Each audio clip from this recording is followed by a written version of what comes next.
Kevin, this is not the place for foraging new routes. Holy moly. What have you done?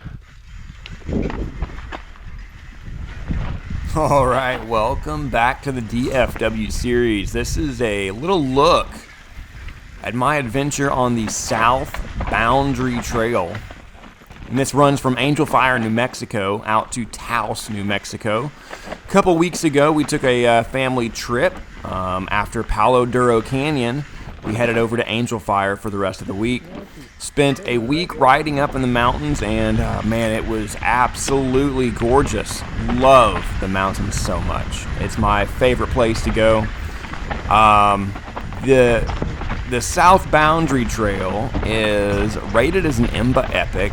It is a roughly 20-mile ride that starts in Angel Fire, New Mexico, or actually just south of it at Osha Peak, and it goes all the way out to Taos, New Mexico. It descends down the mountain into the valley of Taos.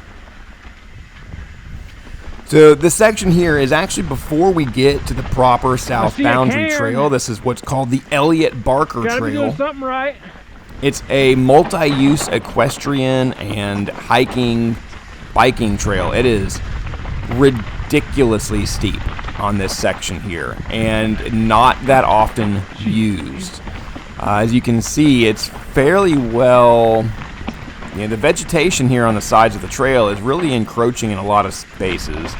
You can definitely tell that, while this path is certainly beaten in, it is probably not used all that often. If you compare this with, what you'll see here before too awful long with actually on the South Boundary Trail, it's a completely different story. That's really well maintained. You can tell how well it's taken care of. This is, it's, backwoods riding. This is, it just is what it is. And crazy steep. So that section right there, it comes off of a gravel road. And we decided to ride our bikes from Angel Fire Valley, from the actual, I guess you could call it the ski resort basically area, the main downtown of Angel Fire. We chose to ride our bikes from there to the top of Osha Peak, which is an ascent, a climb of about 2,000 to 2,500 feet. That took us probably 2 to 2.5 hours, and that's over a maybe 10 miles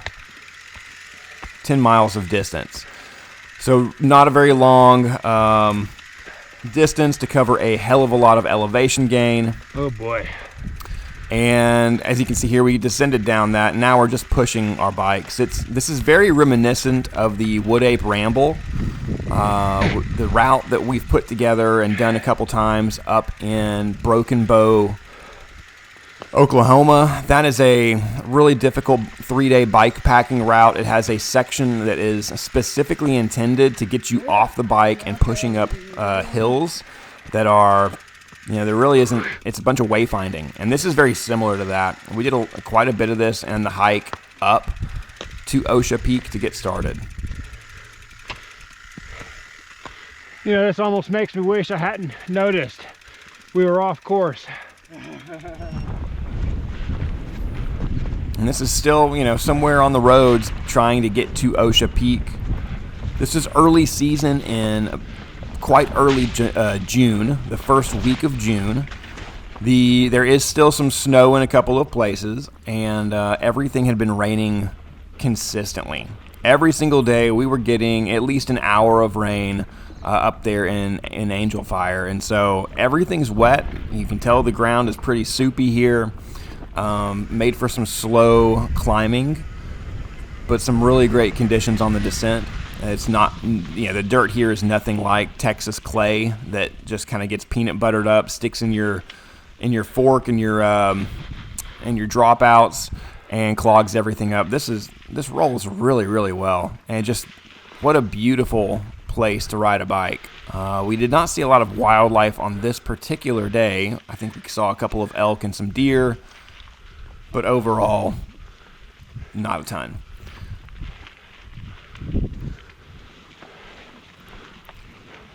And this is one of the big meadows that you can see just climbing through this. It was a nice, consistent, maybe 6% grade with a view that was just outstanding.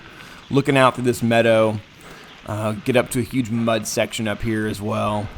But man, it was just breathtaking. And the view behind, which I don't know if you can really see here, I might look back, but the view behind us was amazing. You could see the snow-capped peaks in the background. You could see like this huge valley behind us across the meadow.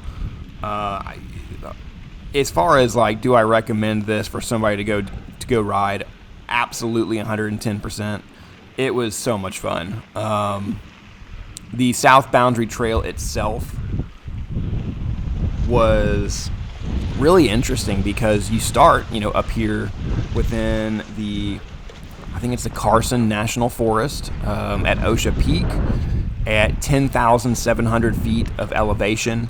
And then you descend, just drop down to about 8,000 or 7,500 feet into the city of Taos, or the town of Taos, New Mexico.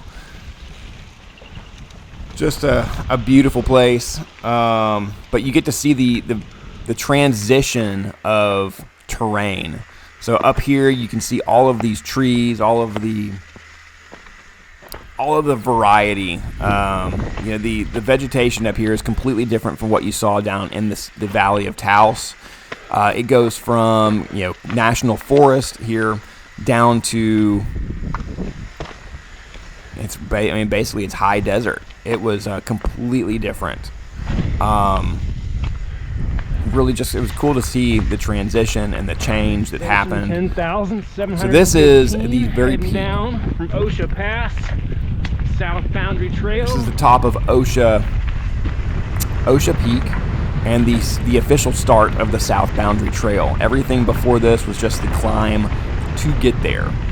Unfortunately, I did miss a lot of the best descending, and that is in the last 3 miles of the route. The South Boundary Trail starts at 10,700. You descend down a little bit, probably 500, 600 feet, then hitting one more little climb, and that goes up to, I think, Garcia Park. And then from there, it's another descent down. And it's just, everything is just beautiful. Just gorgeous, amazing terrain to ride through.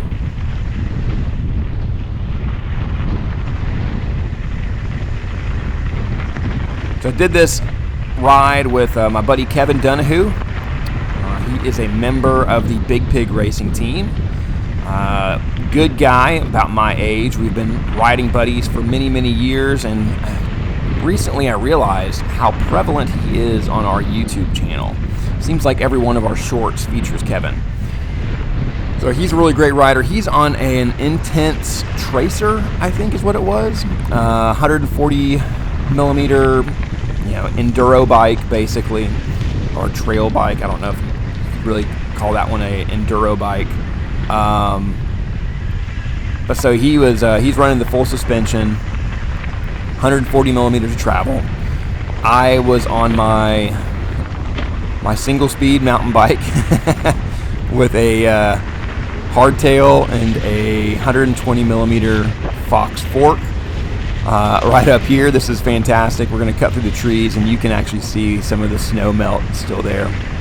Just crazy that June you still have that kind of snow.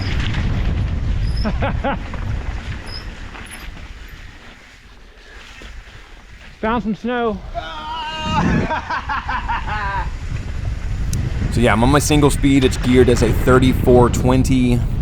Climbing up to this point on that 3420 was very difficult, but it's definitely doable if you're committed to it and not afraid of the work. Totally doable. So this is where we start getting into the more single track sections, and it's a beautiful descent through this meadow.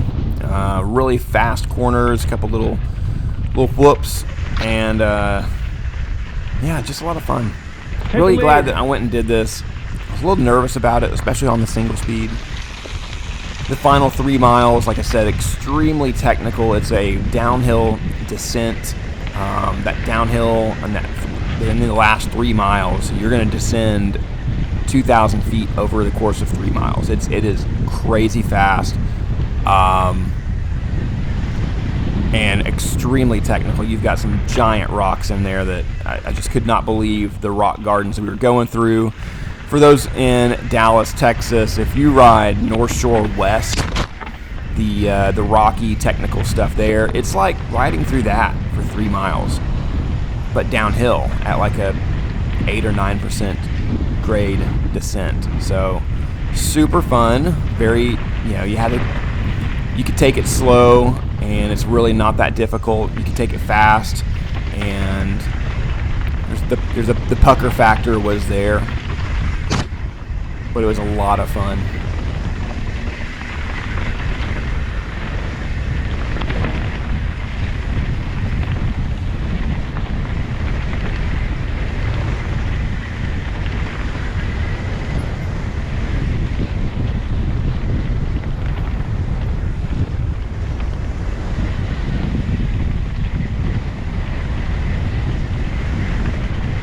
This stuff here is like, this is like the highlight of my South Boundary adventure. There was this great like exposure, over to the right-hand side. The drop-off does not look like it's that big here on camera, but there was a pretty steep drop in a lot of these sections on the right-hand side, where you're just, you're coming around the side of this mountain, and the bench cut is there that you ride on, but there's just a very rapid descent off the side of the mountain to the right. And at one point, I definitely case it. I hit slip off of a root or a rock. I don't remember what it was, but I went down, and thankfully my bike got hung up in a bush. Otherwise, it would have been probably 100 or 200 feet down this mountain.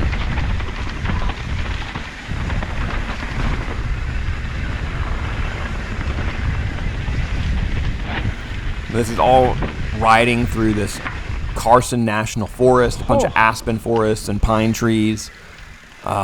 Just beautiful, beautiful place to be riding bikes. Woo! That was fun. Oh. I don't know how to bet you, but my hands are feeling it. You want to try a hardtail? No.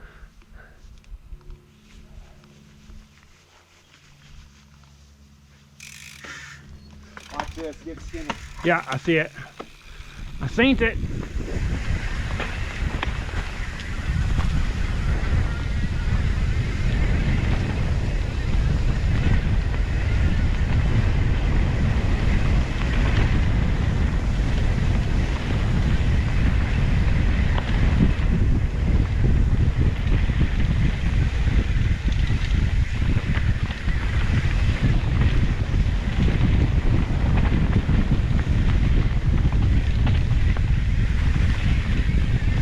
Oh yeah.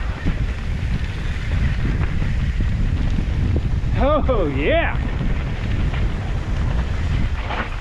Oh yeah, nothing. Did you see a bear? No, I just said, oh yeah. Oh. So you can kind of see that drop Look off at there that to the drop right-hand off. side. That's beautiful. GoPros always make it look a little bit less dramatic than what it actually is.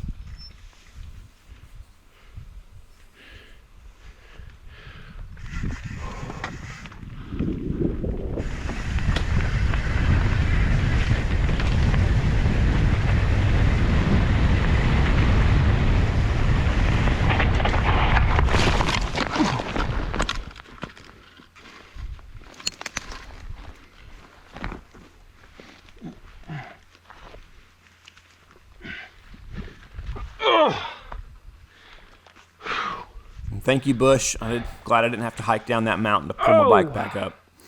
Thank you very much, Mr. Bush. Yeah, I don't know what I slipped on there, but something jumped out, grabbed my tire, and sent me off the side. And I'm going to call it a lack of skills. Shoot.